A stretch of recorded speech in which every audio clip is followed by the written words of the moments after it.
Hello दोस्तों, मैं आपका दोस्त सूरज यादव आपके अपने ही YouTube channel study mega point में आपका बहुत बहुत स्वागत करता हूं। दोस्तों, आज हम आपको बता दें कि आज का जो लेक्चर होगा वो लेक्चर 2 होगा। आपको बता दूं कि आज जो लेक्चर 2 है वो साइंस का होगा। इसमें हम फिजिक्स वाला पोर्शन पढ़ा रहे थे, तो इसमें हमने आपको एक चैप्टर बता चुके थे और दूसरा चैप्टर आपको बता रहे हैं। ठीक है दोस्तों, तो फिजिक्स का जो दूसरा चैप्टर है वो था मानव नेत्र तथा रंग बिरंगा संसार। ठीक है दोस्तों, इसमें हम आपको कुछ चीज़ें बता चुके हैं, जैसे मानव नेत्र की संरचना और उससे कुछ रिलेटेड पॉइंट। ठीक है, और मानव नेत्र द्वारा प्रतिबिंब का बनना ये भी हम बता चुके हैं। ठीक है दोस्तों, अब हम आज आपको बताएंगे मानव नेत्र की समंजन क्षमता। ठीक है दोस्तों, तो चलिए हम आज मानव नेत्र की समंजन क्षमता डेफिनेशन के माध्यम से देखेंगे। आप इस डेफिनेशन को अपने लिए एक नोट्स बनाइए और उस नोट्स में इन सभी डेफिनेशन को एक दो बार लिखिए और या रट लीजिए। ठीक है दोस्तों, क्योंकि यह एग्जाम में कई बार आ चुका है। ठीक है दोस्तों, यह एग्जाम में कई बार आ चुके हैं। ठीक है, तो इसको आप याद करिए। ठीक है, चलिए आज देखते हैं कि मानव नेत्र की समंजन क्षमता किसे कहते हैं। तो देखिए यहाँ मांसपेशियों द्वारा नेत्र लेंस की फोकस दूरी को आवश्यकता अनुसार परिवर्तित करने की क्षमता को नेत्र की समंजन क्षमता कहते हैं। ठीक है दोस्तों, जो हमारा मानव नेत्र होता है या हमारी आंखें होती हैं, उसकी मांसपेशियों द्वारा नेत्र लेंस की फोकस दूरी को आवश्यकता अनुसार परिवर्तित करने की क्षमता होती है, उसी को समंजन क्षमता कहते हैं। ठीक है दोस्तों, अब बात आती है समंजन क्षमता कितने प्रकार की होती है। तो देखिए यहाँ पे समंजन क्षमता निम्न प्रकार मानव नेत्र की समंजन क्षमता है निम्न दो बिंदुओं पर निर्भर करती है। ठीक है दोस्तों, यह आपकी दो बिंदुओं पर निर्भर करती है। पहला पॉइंट क्या है, नेत्र का दूर बिंदु। ठीक है दोस्तों, नेत्र का दूर बिंदु। तो नेत्र का दूर बिंदु क्या है, नेत्र देखिए यहाँ पे डेफिनेशन के माध्यम से देखिए, नेत्र से अधिकतम दूरी पर स्थित वह बिंदु जिसे नेत्र बिना समंजन क्षमता से स्पष्ट देख सकता है दूर बिंदु कहलाता है। ठीक है दोस्तों, यानी यह किसी स्वस्थ मानव के लिए कह रहा है। ठीक है, तो देखिए यहाँ पे दिया भी है स्वस्थ मनुष्य के लिए इसका मान अनंत होता है। ठीक है दोस्तों, यह बहुत ही इंपॉर्टेंट पॉइंट है, बहुत ही इंपॉर्टेंट पॉइंट है, इसे आप जरूर रट लेंगे। ठीक है दोस्तों, जरूर से जरूर रटेंगे कि मानव नेत्र की एक स्वस्थ मनुष्य के लिए उसकी दूर बिंदु क्या होगी या दूर बिंदु क्या होगी। तो आप क्या कहेंगे, तो उसकी दूर बिंदु जो होगी अनंत होगी। ठीक है दोस्तों, यह बहुत ही इंपॉर्टेंट क्वेश्चन है, कई बार आ चुका है। ठीक है दोस्तों, कि स्वस्थ मनुष्य के लिए दूर बिंदु कितनी होनी चाहिए, तो आप बताएंगे अनंत। ठीक है, तो चलिए दूसरा देखते हैं। दूसरा आपका है, देखिए यहाँ पे दूसरा दिया है नेत्र का निकट बिंदु। ठीक है दोस्तों, नेत्र का निकट बिंदु। तो देखिए यहाँ पे वह निकट बिंदु जिसे नेत्र अधिक समंजन क्षमता लगाकर स्पष्ट देख सकता है नेत्र का निकट बिंदु कहलाता है। ठीक है दोस्तों, तो इसमें देखिए नेत्र से इस बिंदु की दूरी को स्पष्ट दृष्टि की न्यूनतम दूरी कहते हैं। ठीक है दोस्तों, अब यहाँ पे मेन पॉइंट ये है, मेन पॉइंट तो यहाँ पे है स्वस्थ नेत्र के लिए स्पष्ट दृष्टि की न्यूनतम दूरी 25 सेंटीमीटर होती है दोस्तों। ठीक है, अब यह क्या क्या कह रहा है कि न्यूनतम दूरी 25 सेंटीमीटर है आपकी, और जो अधिकतम दूरी है वो आपकी अनंत है। ठीक है दोस्तों, तो ये अनंत है। तो आइए देखते हैं डेफिनेशन। यहाँ पे जो फिगर है, फिगर के माध्यम से आप देख सकते हैं जो यहाँ दूर बिंदु है ये अनंत है, जो हमारा रेटिना पर बना प्रतिबिंब कुछ यहाँ बनेगा, यही आपका रेटिना है। यहाँ से जो यहाँ तक पॉइंट है यही आपका रेटिना है। अब आपको बता दूं कि ये हमने आपको पहले ही बता चुका हूँ कि यह नेत्र लेंस है, आपको अगले वाले लेक्चर में बता चुका हूँ। तो चलिए नेक्स्ट पॉइंट देखते हैं, नेक्स्ट टॉपिक क्या है आज का। तो नेक्स्ट टॉपिक है आपका, यहाँ से देखिए थोड़ा, मानव नेत्र की समंजन क्षमता। जो हम आपको बताएं कि वह तो अनंत के लिए था, जो अगला वाला हम फिगर बताए थे वो अनंत के लिए है, लेकिन जब 25 सेंटीमीटर की बात की जाए तो यहाँ पे इस प्रकार का बनेगा। ठीक है दोस्तों, निकट बिंदु यहाँ से हो गया, यानी यहाँ से यहाँ तक जो बनेगा वही 25 सेंटीमीटर होगा। ठीक है, तो चलिए अगला देखते हैं। दृष्टि जो मानव नेत्र में दृष्टि दोष आ जाता है, उनका कैसे निवारण किया जाता है, या फिर ये कितने प्रकार के होते हैं, इनको हम आपको बताएंगे। चलिए देखते हैं। तो यहाँ पे दिख रहा है दृष्टि दोष तथा उनका संशोधन। देखिए यहाँ पे आपको डेफिनेशन के माध्यम से दिखाऊं, जब आंखों की समंजन क्षमता क्षीण हो जाती है तब वस्तुएं स्पष्ट दिखाई नहीं देती हैं। ठीक है दोस्तों, यानी समंजन क्षमता के घटने से वस्तुएं स्पष्ट नहीं दिखाई देती हैं। ठीक है दोस्तों, तो यहाँ पे देखिए इस स्थिति में वस्तु का प्रतिबिंब रेटिना के आगे या पीछे कहीं पर भी बन सकता है। इसी दृष्टि को इसी दोष को हम दृष्टि दोष कहेंगे। ठीक है दोस्तों, यही दोष जो हमारा होगा दृष्टि दोष होगा। अब आपको बता दूं कि दृष्टि दोष जो होता है वो दो प्रकार का होता है, एक होता है निकट दृष्टि दोष और एक होता है दूर दृष्टि दोष। ठीक है दोस्तों, निकट दृष्टि दोष आज हम देखेंगे, निकट दृष्टि दोष आज हम देखेंगे। तो इसमें क्या है कि इसमें होता क्या है कि यह बहुत ही इंपॉर्टेंट पॉइंट है, एक निकट दृष्टि दोष और एक दूर दृष्टि दोष। ये आपका कई बार एग्जाम में आ चुका है, कई बार पूछा जा चुका है कि मानव नेत्र में निकट दृष्टि दोष तथा दूर दृष्टि दोष के निवारण को समझाइए। ठीक है दोस्तों, इतना तो आपको आएगा, आपको इसको छोड़ना नहीं, आपको करना है। तो चलिए डेफिनेशन पहले देख लेते हैं।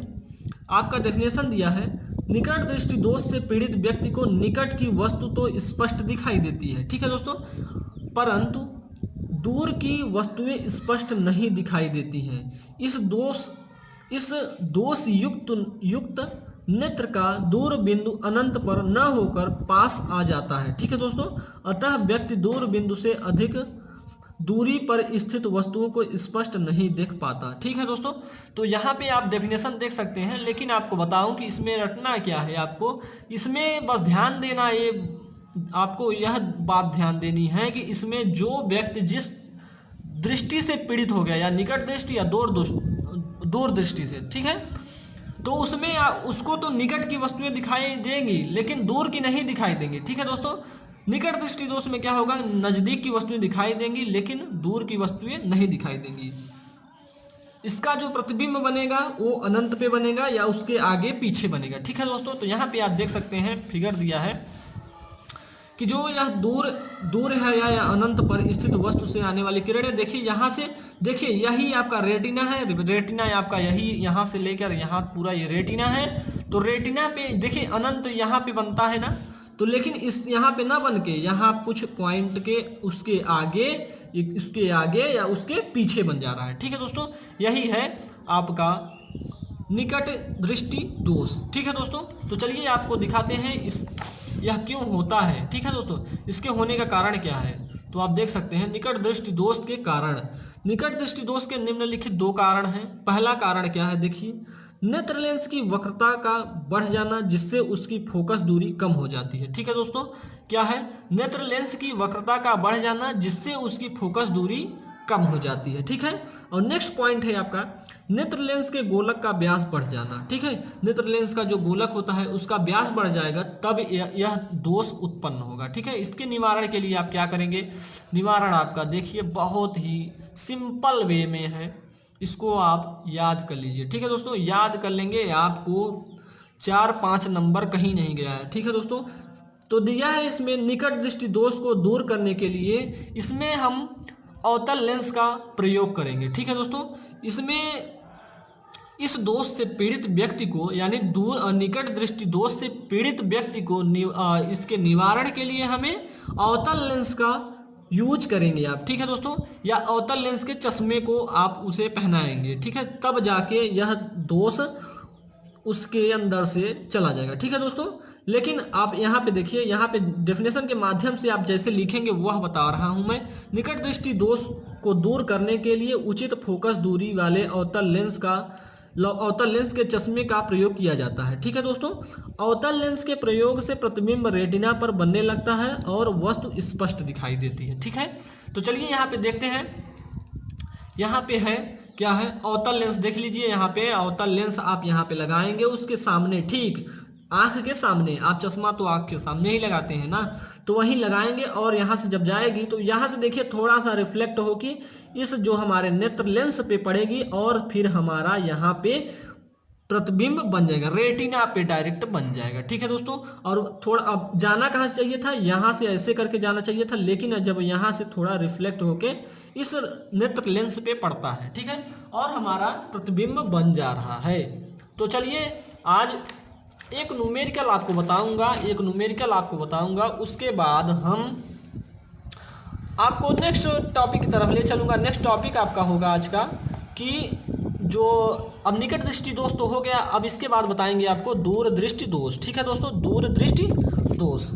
तो चलिए, यह न्यूमेरिकल आप तो देख चुके होंगे, यह न्यूमेरिकल तो आप देख ही चुके होंगे कि क्या दिया है। एक आदमी किसी वस्तु को अपने से अधिकतम 7 मीटर की दूरी पर देख सकता है। ठीक है दोस्तों, उसकी नेत्र दृष्टि को सही करने के लिए, ताकि वह अनंत दूरी तक देख सके, उसे अपने चश्मे में कौन से व कितनी फोकस दूरी के लेंस की आवश्यकता होगी। ठीक है, तो चलिए इसको सॉल्व करते हैं। आप पहले तो इसमें क्या दिया है, देखिए यहाँ पे पहले लिख लेंगे। जो दिया है आपका नेत्र से क्या नेत्र से प्रतिबिंब की दूरी कितना दिया है, नेत्र से प्रतिबिंब की दूरी जो दिया है,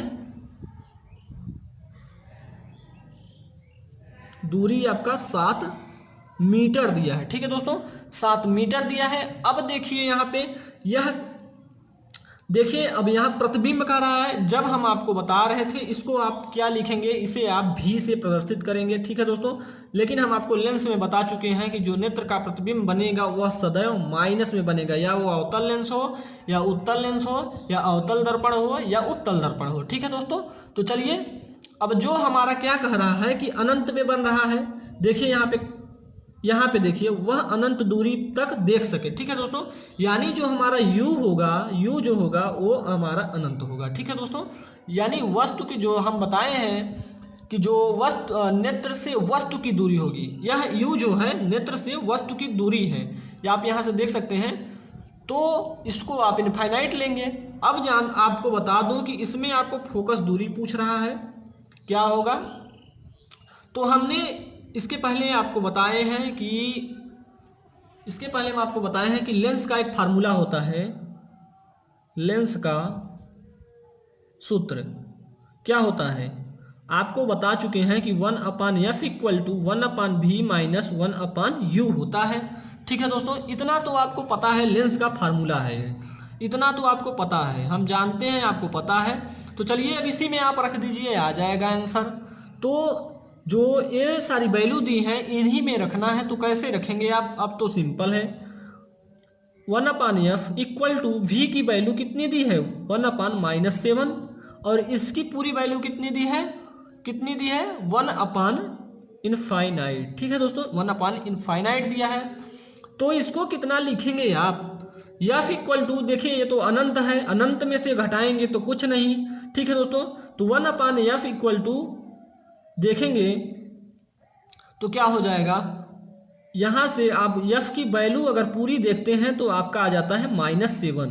ठीक है दोस्तों, इतने में से तो कुछ होगा नहीं, यानी इसका मतलब ये 0 हो गया, ये पूरी वैल्यू 0 हो गई। तो कितना हो जाएगा 1/-7, तो f की वैल्यू कितना आ जाएगी -7। चलिए यहां से एक लाइन और देख लेते हैं, यानी 1/f इक्वल टू 1/-7 माइनस पूरा 0। ठीक, अब इसके बाद यहाँ एक लाइन और देख लीजिए, 1/f इक्वल टू 1/-7। ठीक है दोस्तों, तो अभी आपकी वैल्यू यहाँ तो आ गई। चलिए यह तो किस में आएगी, मीटर में आएगी। -7 जो है ये मीटर है। अब क्या कह रहा है कि जो आदमी की दृष्टि होगी वह कितनी फोकस दूरी पर स्थित होगी। ठीक है दोस्तों, तो आप क्या लिखेंगे, फोकस दूरी कितनी पे होगी, लिखेंगे आप कि जो आप लिखेंगे फोकस दूरी वो कितनी है। फोकस दूरी तो आपके यही है, फोकस दूरी इक्वल टू, यहाँ सीधे लिखिए, फोकस दूरी -7 मीटर होगी। ठीक है दोस्तों, -7 सेंटीमीटर होगी, यह तो आपको पता हो गया। अब आपको बता दूं कि वह किस लेंस का यूज करेगा, बताइए आप। तो आप बताएंगे सर अवतल लेंस का यूज करेगा। ठीक है दोस्तों, अवतल लेंस का यूज करेगा, यानी अवतल लेंस का प्रयोग करेगा। तो चलिए दोस्तों, यह क्वेश्चन में ज़्यादा कुछ तो था नहीं, बस आपको वैल्यू रखनी है और आंसर ला देना है। ठीक है दोस्तों, तो चलिए आज के लिए इतना ही, मिलेंगे नेक्स्ट लेक्चर में। और अगली टॉपिक होगी आपकी दूरदृष्टि दोष तथा उसके निवारण, और उससे कुछ क्वेश्चन लेंगे। ठीक है दोस्तों, चलिए आज के लिए इतना ही, मिलेंगे नेक्स्ट लेक्चर में।